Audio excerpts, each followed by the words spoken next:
TPP untuk ASN level staff dan P3K akan dipotong 10%. Gubernur Maluku Utara Syarli Juanda mengambil langkah berani. ASN Maluku Utara kena potong TPP. Tapi pertanyaannya, siapa sebenarnya yang harus bertanggung jawab? Pemprov atau pemerintah pusat? Karena di balik pemotongan ini, ada dana transfer daerah yang dipangkas sampai 709 miliar. Jadi, apakah daerah sekarang sedang dipaksa kencangkan ikat pinggang?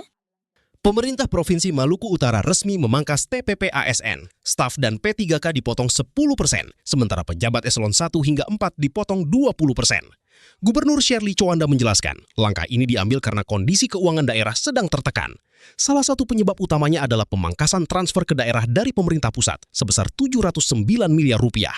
Akibatnya, ruang fiskal Provinsi Maluku Utara menyusut, sementara pemerintah tetap harus membayar gaji dan TPP sekitar 4.200 P3K. Syarli mengatakan, tanpa penyesuaian TPP, anggaran yang tersedia hanya cukup sampai Agustus. Karena itu, pemotongan dipilih agar pembayaran TPP tetap bisa berjalan hingga Desember 2026. Apakah bisa tidak dipotong? Tidak bisa. Pertama-tama, secara pribadi dan mewakili Pemprov Maluku Utara mengucapkan permintaan maaf mulai bulan Juli 2026 TPP untuk ASN level staff dan P3K akan dipotong 10%. Konsentrasi dan dengarkan kenapa harus dipotong. Tahun 2026, pada saat kita pembahasan anggaran di bulan November 2025 ada info dari pusat ada pemotongan TKD, angka tepatnya adalah 709 miliar, terdiri dari 500 miliar pemotongan dana bagi hasil dan 200-an dari DAU. Jumlah ASN yang ada di Maluku Utara adalah 11.300. PNS-nya adalah 7.200 dan P3K-nya 4.200. Untuk 4.100 P3K, total belanja pegawai, gaji dan TPP-nya adalah 284 miliar. Di tahun 2004 dan 2025, gaji TPP itu dibantu oleh APBN disalurkan lewat DAU. Di tahun 2026 itu sudah tidak dilakukan lagi dan menjadi beban APBD. Artinya ada pemotongan 709 miliar dari APBD 2026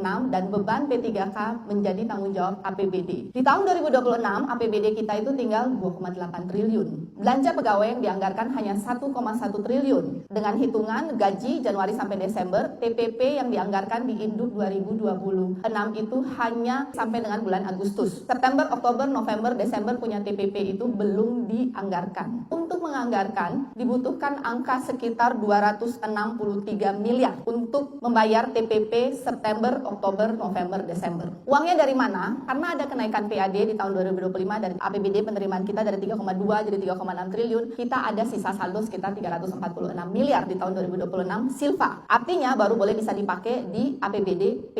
Harapannya kita akan menggunakan silva kita untuk membayar TPP. Tetapi dari 346 miliar itu tidak semua bisa dimanfaatkan. Ada DAU dan DAK, sehingga dana yang bisa kita pakai dari silva 346 miliar kita hanya bisa pakai 145 miliar. Jadi kita masih kurang 118 miliar. Oleh karena itu dengan berbagai pertimbangan dilakukan efisiensi potongan 10% untuk TPP mulai bulan 7 sampai bulan Desember itu menghasilkan efisiensi 67 miliar. Artinya kita masih tetap defisit 51 miliar. Solusinya adalah peningkatan PAD. Jadi apakah bisa tidak dipotong? Tidak bisa. Dengan berbagai simulasi itu yang terbaik yang bisa dilakukan. Oleh karena itu saya mewakili pribadi dan pemerintah Provinsi Maluku Utara memohon maaf atas pemotongan ini, memohon pengertiannya dan menginfokan penjelasan bahwa memang fiskal kita dalam kondisi yang sulit untuk tidak dilakukan pemotongan karena cash flow-nya tidak ada. Jadi sudah mengerti kenapa 10% dipotong?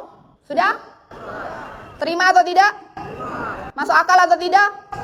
Boleh atau tidak? Terima kasih.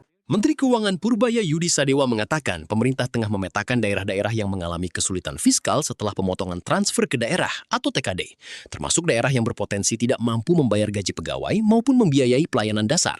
Purbaya mengatakan pemetaan dilakukan terhadap seluruh pemerintah daerah untuk menghitung kebutuhan tambahan anggaran yang diperlukan. Menurut Purbaya, Kementerian Keuangan terus memantau kondisi fiskal setiap daerah untuk mengetahui pemerintah daerah mana saja yang membutuhkan dukungan dari pemerintah pusat. Ia mengatakan berdasarkan hasil pemetaan sementara, terdapat kemungkinan seluruh daerah yang berjumlah sekitar 490 pemerintah daerah berpeluang memperoleh tambahan dana. Namun realisasinya masih menunggu arahan Presiden Prabowo Subianto.